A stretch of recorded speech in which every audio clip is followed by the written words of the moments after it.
Also for you this evening, President Raul Castro in Cuba told Cuba's National Assembly today that the communist country will not abandon its ideas in order to improve relations with the United States. His comments came as hundreds in South Florida protested against the historic change in U.S.-Cuba policy.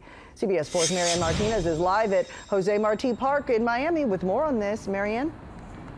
Well, Cynthia, those protesters have gone home now, but earlier there were hundreds of people here expressing their outrage over U.S.-Cuba relations.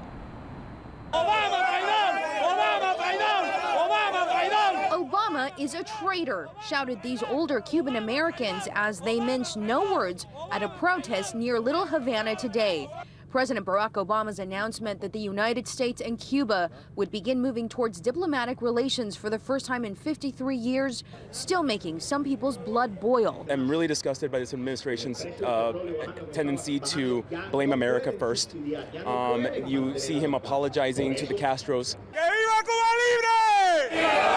Adding more fuel to the fire, comments by Raul Castro, the acting leader of the country. No debe pretenderse. Castro said no one should think that in order for the United States and Cuba to have good relationships, Cuba will give up the ideals it has fought for more than a century. Cuba is a socialist country. Castro addressed the Cuban legislature today. Also there were the 3 Cuban spies convicted of being accomplices in the deaths of 4 American citizens. Those Americans flew with Brothers to the Rescue, a humanitarian group that helped Cubans trying to escape the island. In 1996, their plane was shot down. Those 3 spies were returned to Cuba in exchange for American Alan Gross.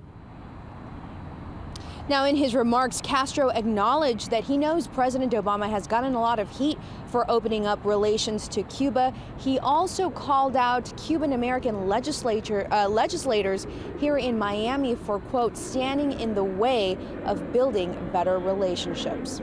Near Little Havana, Marianne Martinez, CBS 4 News.